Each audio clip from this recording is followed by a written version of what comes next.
Students, welcome to smart পাঠশালা।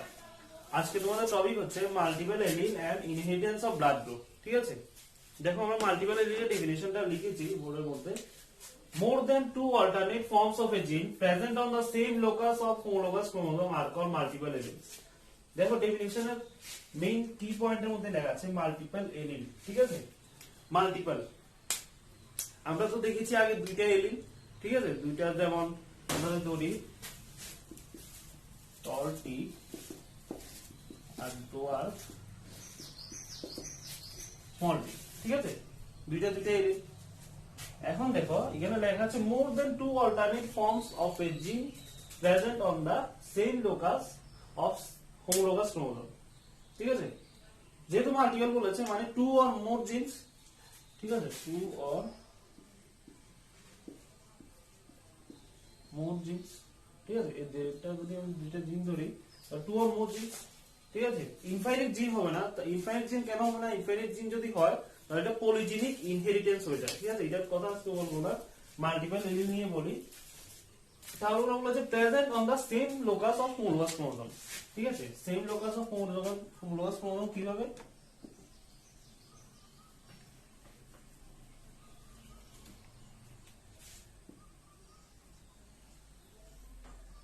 দেখো এখানে যদি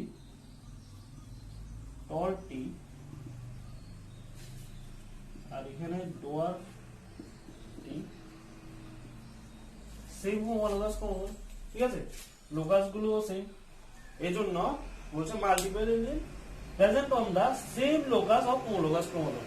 ঠিক আছে, এখন দেখো মাল্টিপল এলিন যেহেতু বলেছে এতক্ষণ ছিল দুইটা, মাল্টিপল এলিন হলে তাহলে দুইটার থেকে বেশি হবে।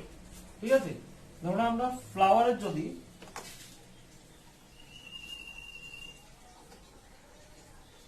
কালার অফ ফ্লাওয়ার যদি নিই, তিনটা কালার যদি আমরা দেখি, ইয়েলো, হোয়াইট আর পিঙ্ক। ঠিক আছে,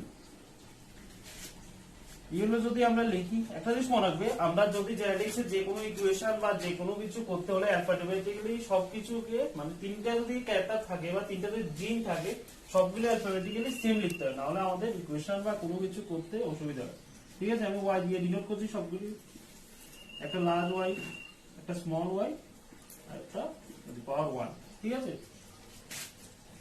এখন যেহেতু বলেছিলাম present on the same locus of homologous chromosome, তাহলে আমরা দেখি হয়তো এটা এখানে লার্জ ওয়াই, এখানে স্মল ওয়াই মানে ইয়েলো, আর এখানে হোয়াইট, এমন অনেকগুলো ফিনোটাইপিক কম্বিনেশন হতে পারে। ঠিক আছে, তাহলে আমরা কম্বিনেশন গুলো দেখব। আচ্ছা, তাহলে এখন দেখো colour of flower yellow, white আর পিঙ্ক আমরা লিখেছি। তাহলে আমরা দুইটা মানে হোমোলোগাস ক্রোমোসোমের মধ্যে দুইটা লোকাসের মধ্যে দুইটা কম্বিনেশন দেখেছি, ইয়েলো আর হোয়াইট। ঠিক আছে, আমরা দুইটা কম্বিনেশন দেখতে পারবো, হয়তো ইয়েলো হোয়াইট, নাহলে ইয়েলো পিঙ্ক, নাহলে হোয়াইট পিঙ্ক।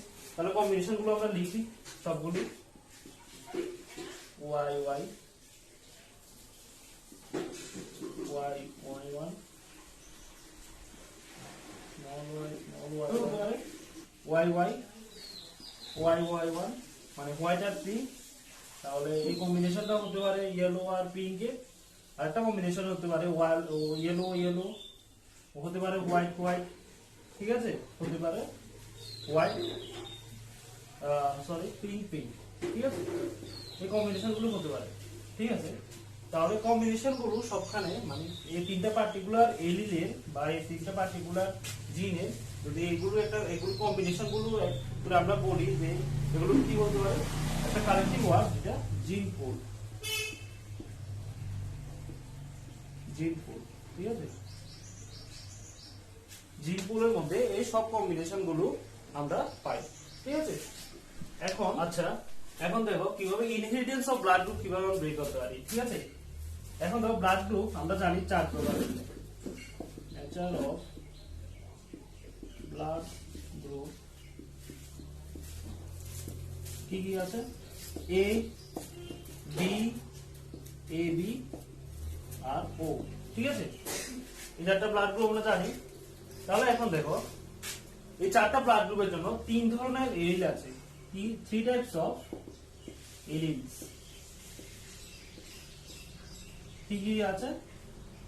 IA, IB আর IO। ঠিক আছে, এখন দেখো IA is equal to IB, কি কারণে? দুটোটা ইকুয়ালি ডমিনেন্ট, ঠিক আছে, কোনটা বেশি না কোনটা কম না। আর IOটা কি? IA is equal to IB, যেহেতু IO, ঠিক আছে, মানে এই দুইটা ডমিনেন্টের ক্ষেত্রে এই IOটা রিসেসিভ। ঠিক আছে, তাহলে আমরা সিম্পলি বলতে পারি যে এই বিটা জিনোটা কি হতে পারে? IA, IB। ঠিক আছে, এবং আমরা সবগুলো কম্বিনেশন গুলো দেখবো, এর কম্বিনেশন, বি কম্বিনেশন, AB আর O, জিনোটাইপ কম্বিনেশন গুলো কিভাবে হচ্ছে তাহলে আমরা একটু দেখে নিই। ঠিক আছে, এখন যদি আমরা দেখি যে এর ক্ষেত্রে কি কি জিনোটাইপ কম্বিনেশন হবে, বির ক্ষেত্রে কোনগুলো হতে পারে, এবির ক্ষেত্রে কোনগুলো হতে পারে, ওর ক্ষেত্রে কোনগুলো হতে পারে। ঠিক আছে, এর ক্ষেত্রে IA, IA, IA, IO এই দুইটাই হতে পারে জিনোটাইপ কম্বিনেশন। বির ক্ষেত্রে IB, IB, IO। ঠিক আছে, আর এই বির ক্ষেত্রে শুধু একটাই জিনোটাইপ কম্বিনেশন হবে, আগে দেখিয়েছি তোমাদের, যেহেতু IA is equal to IB, মানে ইকুয়ালি ডমিনেন্ট। ঠিক আছে, আর ওর ক্ষেত্রে একটা হবে IO, IO। ঠিক আছে, এখন আমরা কিভাবে একটা কম্বিনেশন বের করতে পারি যে ব্লাড গ্রুপের টোটাল কম্বিনেশন বা এলিলের টোটাল কতটা কম্বিনেশন জিনোটাইপ কম্বিনেশন হতে পারে। ঠিক আছে, থ্রি টাইপস অফ এলিলের জন্য, থ্রি টাইপস অফ এলিলের জন্য কয়টা কম্বিনেশন? আমরা একটা জিনোটাইপ কম্বিনেশন বের করতে কিভাবে বের করি? একটা ফর্মুলা আছে, n × n+1/2। ঠিক আছে, যে তোমার মানে n is equal to number of এলিলস। ঠিক আছে, নাম্বার অফ এলিলস হলে এখানে নাম্বার অফ এলিলস তিনটা আছে, 3 × 3+1/2, মানে 3 × 4 12/2 is equal to 6। ছয়টা কম্বিনেশন আছে, একটা, দুইটা, তিনটা, চারটা, পাঁচটা, ছয়টা হয়ে গেছে। তাহলে আমাদের ব্লাড গ্রুপের যে এলিলের উপরে যে জিনোটাইপ কম্বিনেশন গুলো আছে আমরা কিভাবে বের করতে পারি, এই জন্য একটা ফর্মুলাও আছে, আবার আমরা এইভাবেও কম্বিনেশন লিখে বের করতে পারবো। ঠিক আছে, তাহলে একটা এক্সাম্পল দিয়ে আমরা ক্লিয়ার হয়ে যাই কিভাবে জিনোটাইপ কম্বিনেশন গুলো আসে। এখন দেখো আমরা একটা কোশ্চেন লিখেছি যে a couple has 4 children each with a different blood group, is it possible? মানে একটা কাপলের যদি চারটা চিলড্রেন থাকে তাহলে with a different blood group, মানে চারজনের চারটা রকম ব্লাড গ্রুপ, যেমন A, B, AB আর O, তাহলে কি এটা পসিবল যে একটা বাড়ির মধ্যে যদি চার চিলড্রেনের চার রকম ব্লাড গ্রুপ থাকে? তাহলে আমরা একটু দেখি। দেখো, যদি আমরা ধরি মাদারের ক্ষেত্রে আর ফাদারের ক্ষেত্রে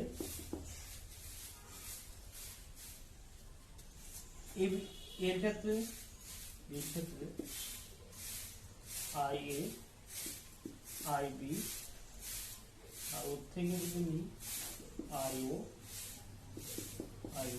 ঠিক আছে, তাহলে আমরা দুইটা কম্বিনেশন পেয়ে গেছি, IA, IO আর IB, IO। ঠিক আছে, এই দুইটা কম্বিনেশন থেকে কি আমাদের চারটা কম্বিনেশন, চারটা ব্লাড গ্রুপ, চারটা চিলড্রেনের জন্য কি আসতে পারে? তাহলে এটা আমরা দেখবো। দেখো, তাহলে আমরা যদি এটাকে করি,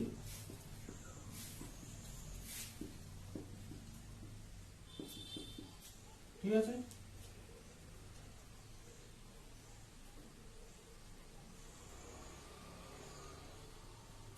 এটা আমরা লিখতে পারি IA, IB মানে AB। ঠিক আছে, এরপরে IA, IO মানে আমরা লিখতে পারি A, যেহেতু আমরা আগে কম্বিনেশন গুলো দেখেছি জিনোটাইপ কম্বিনেশন কিভাবে হচ্ছে, তাহলে IB, IO লিখতে পারি আমরা B। ঠিক আছে, আর একটা কম্বিনেশন যদি আমরা দেখি আইও আইও, ঠিক আছে, তাহলে ও। তাহলে দেখো আমরা চারটা ব্লাড গ্রুপ পেয়েছি, এ বি ও, ঠিক আছে। আমরা যেহেতু আমরা দেখেছি এখানে মাদার আর ফাদারের দুইটা কম্বিনেশন থেকে, তাহলে আমরা চারটা কম্বিনেশন পেয়েছি, চারটা ব্লাড গ্রুপ পেয়ে গেছি চিলড্রেনের, তাহলে আমরা বলতে পারি যে এটা পসিবল, ঠিক আছে, যে একটা কাপেলের থেকে চারটা চিলড্রেনের চার রকম ব্লাড গ্রুপ হতে পারে, ঠিক আছে। এটা একটা মাল্টিপল এলিলের এক্সাম্পল। তোমরা দেখেছিলে 2 or more এলিলস, আমি যেহেতু বলেছিলাম যেহেতু এখানে ব্লাড গ্রুপের ক্ষেত্রে 3টে এলিল আছে, তাহলে এই তিনটে এলিলের যে বাকি কম্বিনেশন গুলো বের হয়েছে, এটা একটা মাল্টিপল এলিলের এক্সাম্পল, ঠিক আছে। তোমরা আগে মাল্টিপল এলিলটা দেখবে, তারপরে ব্লাড গ্রুপ ইনহেরিটেন্সটা দেখবে, আশা করি বুঝে যাবে। যদি না বুঝো তাহলে ডাউট ক্লিয়ারিং সেশনে বলতে পারো বা কমেন্ট সেকশনে বলতে পারো। আর যদি ভিডিওটা ভালো লাগে তাহলে লাইক করবে, সাবস্ক্রাইব করে দেবে চ্যানেলটাকে এবং শেয়ার করে দেবে, ঠিক আছে।